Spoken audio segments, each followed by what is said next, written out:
যেই মেয়ে তার স্বামীর সম্মানকে নিচু করে, সে তার স্বামীর সম্মানকে নিচু করে না, সে তার নিজের সম্মানকে নিচু করে। এটা মেয়েরা বোঝে না। আমার স্বামী আমার সম্মানের জায়গা। আমার স্বামী ভালো থাকলে আমি ভালো, আমার স্বামী খারাপ থাকলে আমি খারাপ। আমার স্বামীর সম্মান বাড়লে আমার সম্মান বাড়বে, আমার স্বামীর সম্মান কমলে আমার সম্মান কমবে। ঠিক কিনা বলেন? আমার স্বামী খারাপ হলেও আমার স্বামী ভালো হলেও আমার স্বামীটাই তো আমার। ঠিক কিনা বলেন?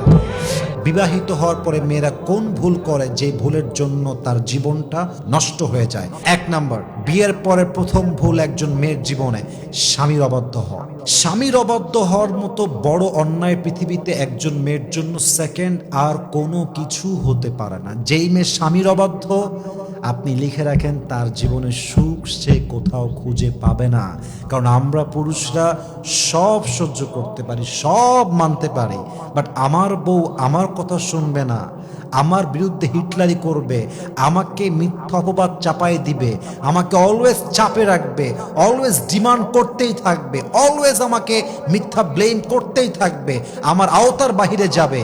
আমরা পুরুষরা সব সহ্য করলেও আমাদের সেলফ রেসপেক্টে আঘাত লাগলে এটা আমরা চুল পরিমাণ বরদাস্ত করি না। ঠিক কিনা বলেন? স্বামীর অবাধ্য যে মেয়ে হয়, ওর একুলেও সুখ নাই, ওকুলেও সুখ নাই। আপনি যদি স্বামীর অবাধ্য হন, এই স্বামী আপনাকে তালাক দেবে। আপনি সেকেন্ডলি আবার বিয়ে করবেন, ওখানে আবার মানবেন না, ওখানে আপনি আবার তালাক খাবেন। কি লাভ? অতএব বিনয়ী হন, স্বামীর কাছে নিজেকে একদম বিলীন করে দেন যে স্বামী আমাকে যা বলবে হালাল হলে আমি মানতে বাধ্য। ঠিক কিনা বলেন? আপনি স্বামীর অবাধ্য হবেন না। 1 নাম্বার। 2 নাম্বার, বিয়ের পরে মেয়েদের জীবনের সবচেয়ে বড় ভুল হচ্ছে মেয়েরা স্বামীর খারাপ সময় আসলেই ব্যাস রূপ চেঞ্জ। বলেন তো সবাই এরকম মেয়ে আছে না নাই?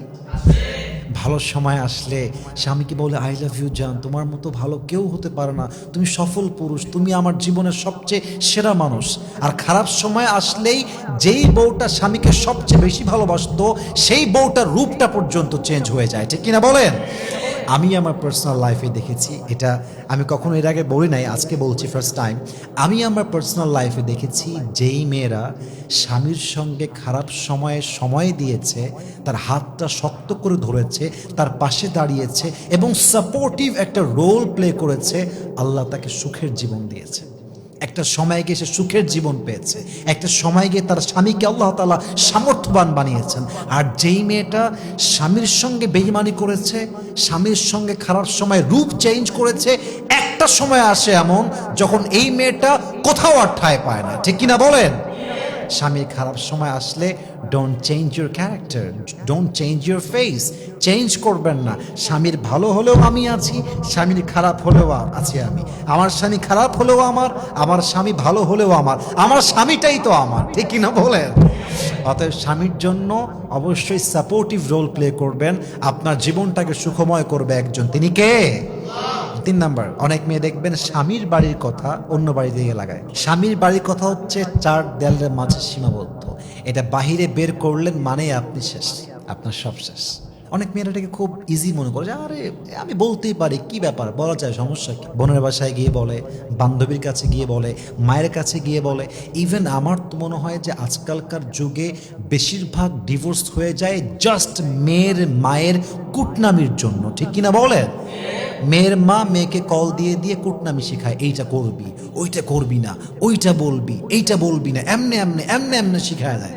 আর মেয়েটা যখন ওরকম অ্যাক্ট করে মায়ের কথা অনুযায়ী, পুরুষের মন থেকে উঠে যায়। এই জন্য মেহেরবানি করে স্বামীর বাড়ির কথা স্বামীর বাড়িতেই শেষ। যখন মায়ের বাসায় যাবেন ভিন্ন বিষয় আলাপ হবে, স্বামীর বিরুদ্ধে কোনো কথাই হবে না। স্বামী আমার ভালো হোক, স্বামী আমার খারাপ হোক, স্বামী একমাত্র আমার। স্বামীর ব্যাপারে খারাপ কথা বলা মানেই মাথায় রাখবেন, যেই মেয়ে তার স্বামীর সম্মানকে নিচু করে, সে তার স্বামীর সম্মানকে নিচু করে না, সে তার নিজের সম্মানকে নিচু করে। এটা মেয়েরা বোঝে না। আমার স্বামী আমার সম্মানের জায়গা।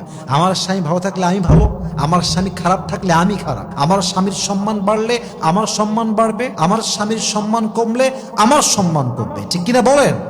অতএব স্বামীর বাড়ির কথা কোনোদিন মায়ের বাসায় হোক, বান্ধবীর বাসায় হোক, বোনের বাসায় হোক, কখনো বলতে যাবেন না। আল্লাহ মেয়েদেরকে বোঝার তৌফিক দান করুক। পড়েন সবাই আমিন। আর জাস্ট দুইটা কারণ বলতে চাই। 4 নাম্বার কারণটা হচ্ছে বেশিরভাগ মেয়েরা বিয়ের পরে অতিরিক্ত জেদ এবং ডিমান্ড করে।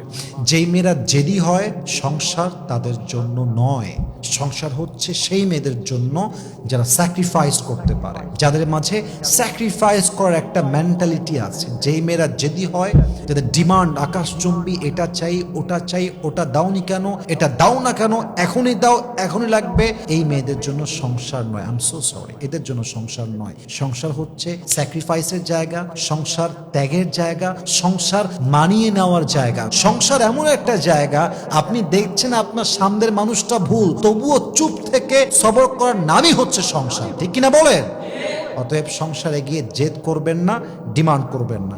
সর্বশেষ কথা, লাস্ট অ্যান্ড ফাইনাল কথা, দেখেন আপনার স্বামী জাস্ট দুনিয়ার সাথী নয়, এটা আপনার জান্নাতের সাথী, এটা আপনার চিরজীবনের সাথী, এটা আপনার সন্তানের বাবা। অতএব স্বামীর কাছে যখন যাবেন, যদি আপনার জীবনে এমন কোনো অতীত থাকে, এমন কোনো দাগ থাকে, এমন কোনো বিষয় থাকে যে বিষয়টা উল্লেখ না করলে বিয়ের কয়েকদিন পরে প্রমাণিত হয়ে যাবে, আমি আবারও বলছি, এমন কোনো চরিত্রের দাগ, কলঙ্কের দাগ যা আপনার স্বামী জানলে আপনাকে তালাক দিতে পারে, আপনার সঙ্গে সংসার ভাঙতে পারে, এটা বিয়ের আগে বলে দেন যে দেখেন আমার অবস্থান এইরকম এবং এটা আজ হোক কাল হোক প্রকাশিত হয়ে যাবে আপনার কাছে। অতএব আমি আগেই সারেন্ডার, আমার এই মিস্টেকটা আছে, আমার এই কলঙ্কটা আছে, হতে পারে আমি ডিভোর্সি, হতে পারে আমার অন্য কোথাও অবৈধ সম্পর্ক ছিল, হোয়াট এভার ইট ইজ, যেটা প্রকাশিত হবেই একদিন, এটা আগেই বলে দেওয়া উত্তম। কারণ আপনি যখন আপনার চরিত্রকে গোপন রেখে বিয়ে করেন, আপনার স্বামী আপনাকে ভালো ভেবে বিয়ে করে, আর যখন বিয়ের পরে চরিত্র খারাপ প্রমাণিত হয়ে যায়, আপনার স্বামীর মনটা ভেঙে চুরে চূর্ণ বিচূর্ণ হয়ে যায়, ঠিক কিনা বলে?